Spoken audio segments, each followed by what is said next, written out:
welcome to Better Together as One. I'm Margaret Wallace Duffy, and I'm here with my good friend and co-host, Claire Gavin. So here we are at Belly Up in downtown Burlington, Belly Up Belly Dance Studio, and we're here to kick off our Main Street Matters campaign.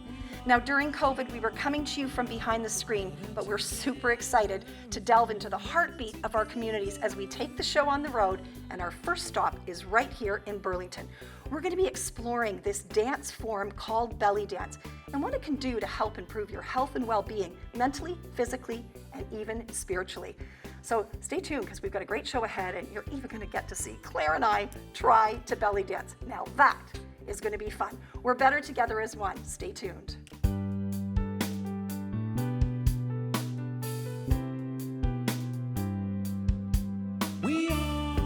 Welcome back, everyone, to Better Together as One. We are super excited to have with us the creator, founder, artistic director, the lovely Jo of Belly Up Burlington.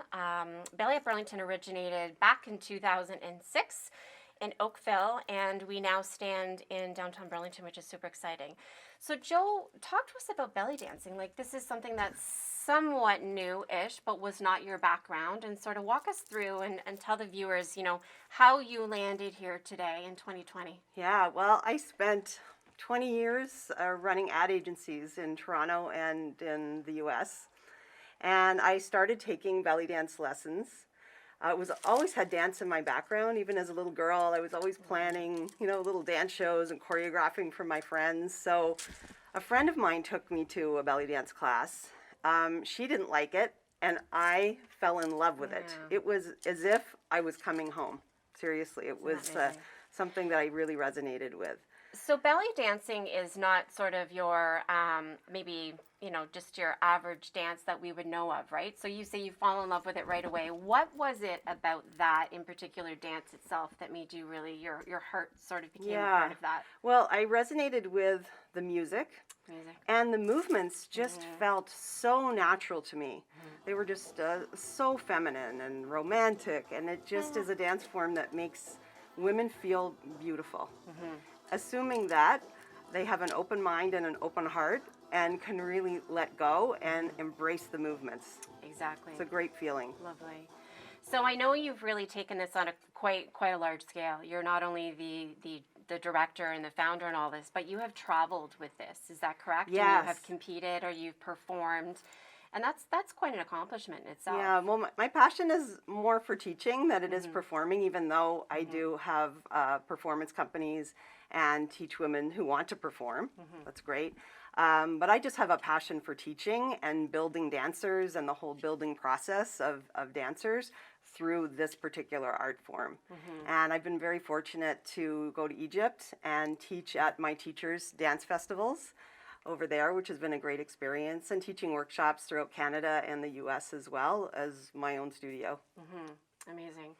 So for someone like myself who has never really been a dancer, and maybe for those that might be watching the show of different ages and cultural backgrounds and sizes, who do you generally see, or what would you say to the viewers that are watching? Who should come and be a part of belly dancing? Is it an age thing?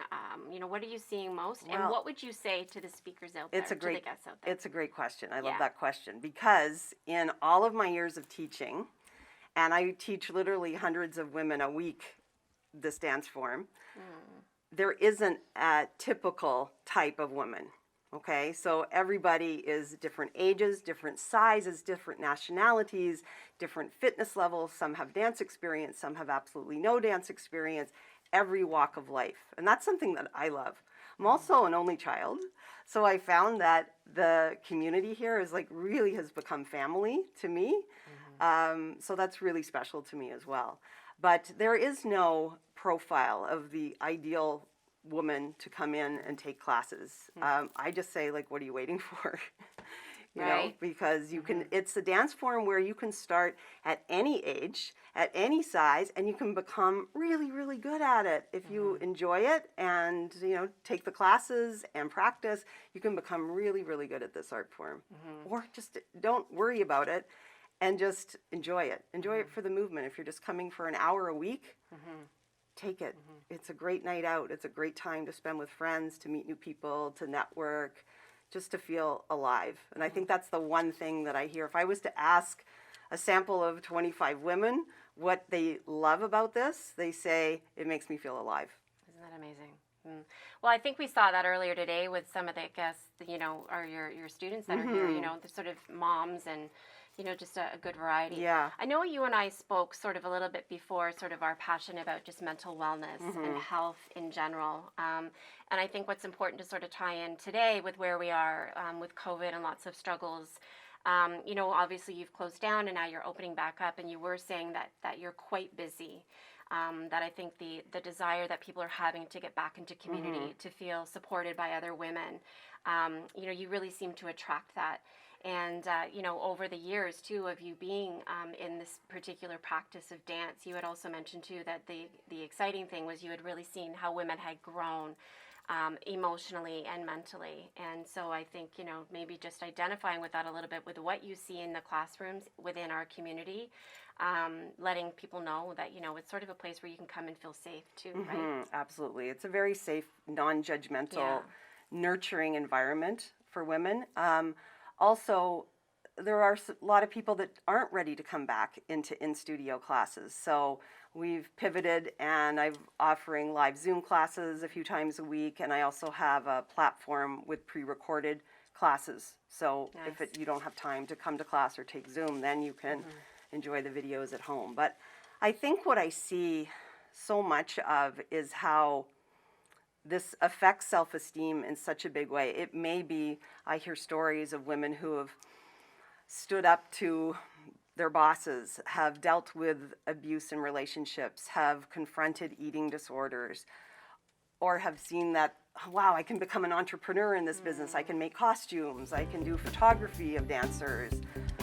So I've seen so much positivity come out of, other than the dance, other things. Amazing. So great. So with all that being said, there's so much more to come. I think Margaret and I are going to be taking some lovely tips from this beautiful woman here. So stay tuned.